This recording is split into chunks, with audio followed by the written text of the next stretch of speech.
Hey guys, good evening. So in this workshop, I'm going to be discussing about another NBFC company, which is called Arman Financial.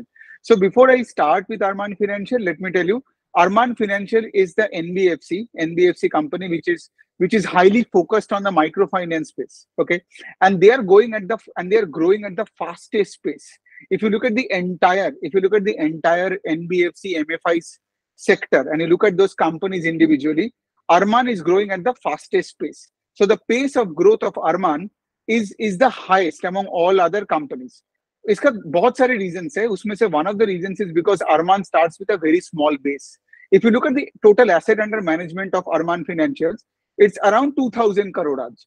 But if you look at the other companies, say the other NBFCs in the affordable housing finance space, or if you look at the other general NBFCs like IIFL Finance हो गया, फिर आपका Mass Financials हो गया, आप देखोगे या आप क्रेडिट एक्सिस ग्रामीण देखोगे, इनका जो बुक का साइज है that is north of 8,000 crore, 10,000 crore, even goes up to 50-60,000 crore.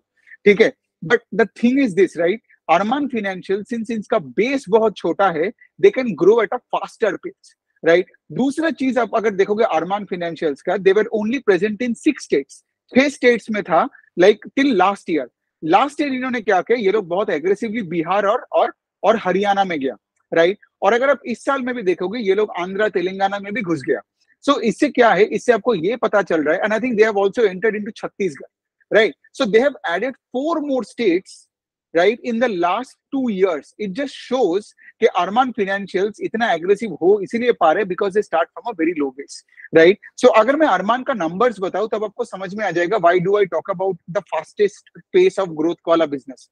So Arman financials का एसेट अंडर मैनेजमेंट और loan book, right, that grew 55% on a YOY basis, and also that grew 11% on a quarter basis. Generally Q4 is the best quarter for financials and Q1 is the leanest quarter.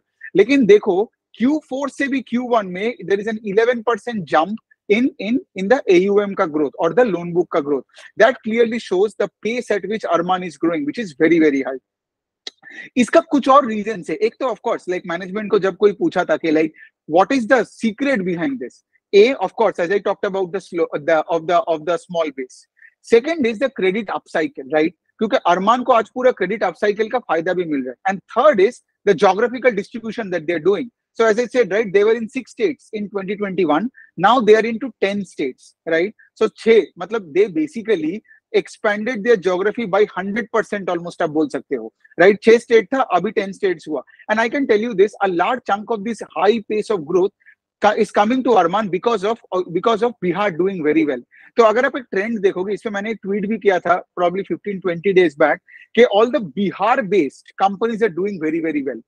So Bihar का of course like मतलब it's like इतना लो penetration है, इतना लो base है, तो वहां पे जो कोई माइक्रो फाइनेंस कंपनी या एनबीएफसी कंपनीज जा रहे हैं, they are doing actually very well because they are taking full advantage of the low penetration in the state, right. And of course आज अगर आप देखोगे Bihar like other states in the country अभी full electrification हो चुका है, right. तो अगर आपके पूरे कंट्री में पावर और इलेक्ट्रिफिकेशन हो गया है, तो एक लो पेनिट्रेटेड बेस लाइक बिहार हो गया, छत्तीसगढ़ हो गया, राइट, यहाँ पे बंगाल हो गया, असम हो गया, यहाँ पे पेनिट्रेट करना ज्यादा इजी है. बिकॉज अगर आप देखोगे the eastern side of this country is not as highly penetrated as the western and the southern markets.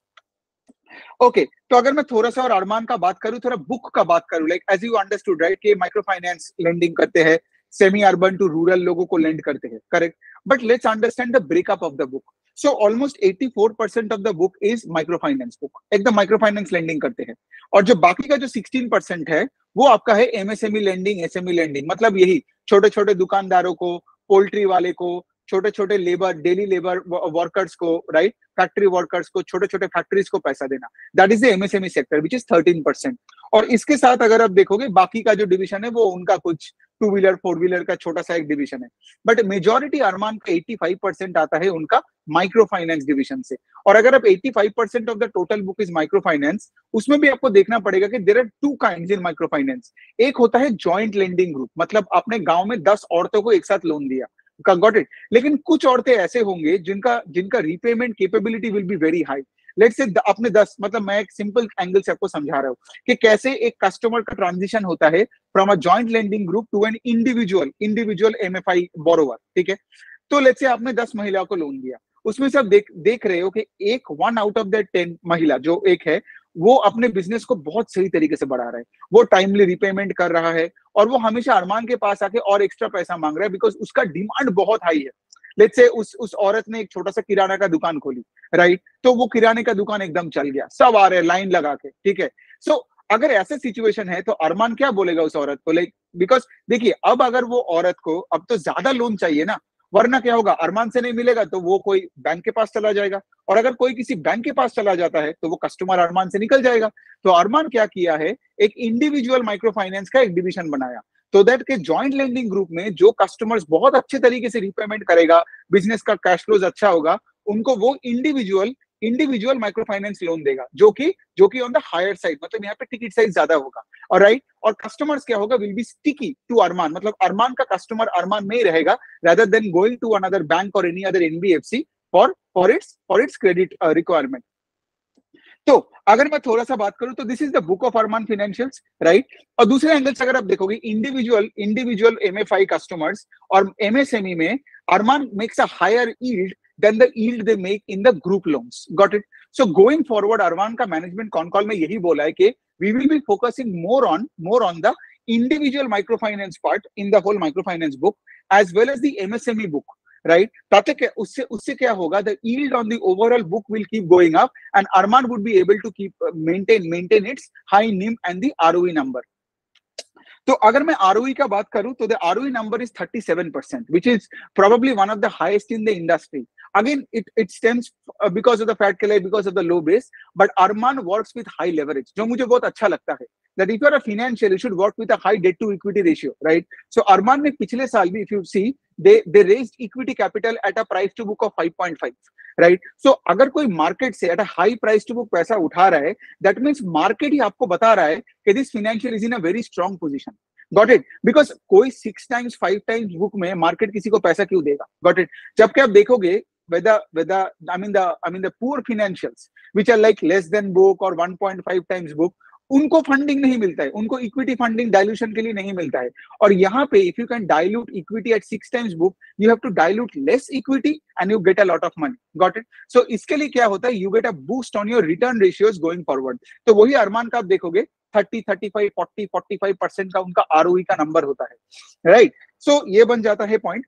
और अगर आप दूसरे एंगल से देखोगे कि कंपनी अरमान के पास फुल ऑपरेटिंग लेवरेज है, क्योंकि इनके एसेट अंडर मैनेजमेंट और द लोन बुक का growth was 55% on YOY basis, but the profit after tax grew 154% on YOY basis. 154% का ग्रोथ है for the PAT of Arman. So मतलब अरमान का प्रॉफिटेबिलिटी मेट्रिक लोन बुक का disbursal is at the fastest pace in the whole sector. इसलिए I started the workshop by saying that the fastest pace, right, अगर कोई NBFC का है जो at least मुझे पता है, वो है कि अरमान फाइनेंशियल्स। इसके साथ हमें तीसरा जो मेट्रिक देखना है वो है कि एसेट क्वालिटी, और अरमान का asset quality is immaculate in a way के like their gross NPA net NPA numbers are improving on both on a YOY and a QOQ basis. तो अगर मैं उनका थोड़ा सा इनका अगर नंबर बता दूं, NPA का नंबर मैंने पता नहीं मैं कहाँ लिखा हूं, बट देन 2 to 2.5% के आसपास है। अब अरमान से आप देखिए, as an investor you have to understand this, Arman gives out loans to risky borrowers, correct, एकदम इकोनॉमी के lowest strata of the people को देते हैं। तो ऐसे बिजनेसेस पे credit cost will be on the higher side than let's say for example the credit cost of a bank और an NBFC जो सिर्फ अमीरों को लोन देता है। Please understand this point, got it. So because the thing is this, right, Arman can get away with a credit cost of 2 to 2.5% as well, right? Of course, I would want the credit cost to be as low as possible. But अगर आप let's say Kotak Mahindra Bank और Arman को compare कर रहे हो, then it's not an apples to apples comparison, right? Because but यहाँ पे credit cost थोड़ा ज्यादा हो सकता है, but यहाँ पे आपका yield on the borrowing is also very high ना, because अगर आप Arman का yield on advances देखोगे, that is not of 30 or 35%. Right, अगर आप कोई बैंक का यील्ड ऑन एडवांसेस देखोगे, वो कितना ही होगा आपका, 12, 13, 10, 12, 14% के आसपास होगा, गॉट इट। सो इसीलिए पॉइंट यही पे आता है कि अरमान जैसे बिजनेसेस पे थोड़ा सा बैड लोन ज्यादा होगा, थोड़ा सा क्रेडिट कॉस्ट ज्यादा आएगा, थोड़ा सा प्रोविजन उनको ज्यादा करना पड़ेगा, but they will also end up making more money than a pan India diversified bank, let's say. तो उस तरीके से आप अरमान को देखोगे, right, because when you just look at a credit cost, don't just put that on an excel sheet and compare credit cost across the spectrum and say this is good and this is bad.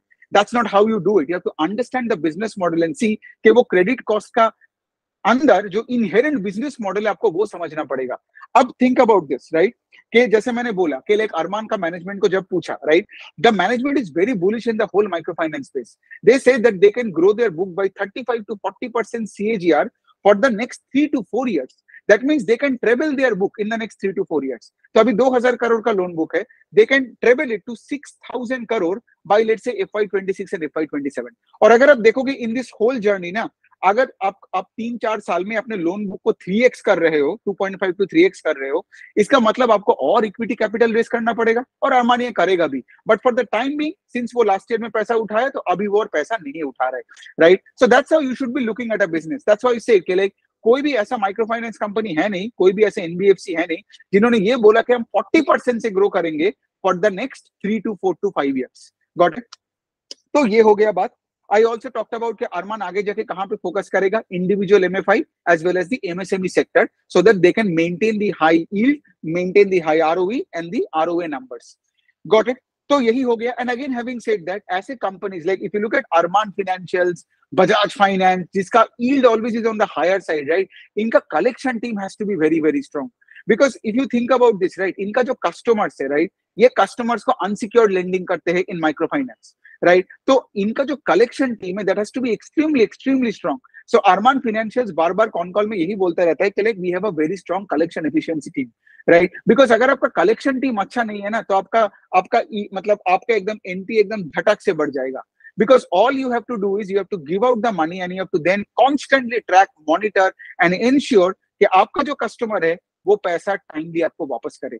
सो यही बनता है अरमान financials का analysis. आगे जाके हमें ये देखना पड़ेगा कि लाइक यू नो बिहार में, सो बेसिकली अगर मैं आपको पूरा वो बात बोलूं तेलंगाना का बारे में, राइट, सो एमएसएमई में सिंस अरमान ने ज्यादा फोकस किया, Arman has decided to target Telangana में एमएसएमई में नया ऑफिसेस खोला है। दूसरे जगह में माइक्रो फाइनेंस में they are also targeting Jharkhand along with Bihar. तो ये झारखंड कैसे कर रहा है, बिहार कैसे कर रहा है, तेलंगाना एंड देन हरियाणा, वो हमें अगले कुछ क्वार्टर्स जब हम बिजनेस को ट्रैक करेंगे तो हमें और इसका डेवलपमेंट पता चलेगा। But literally growing your AUM at 35-40% अगर ऐसा गाइडेंस कोई देता है, so you should take this business very seriously and read more about it. On that note, thank you so much for listening.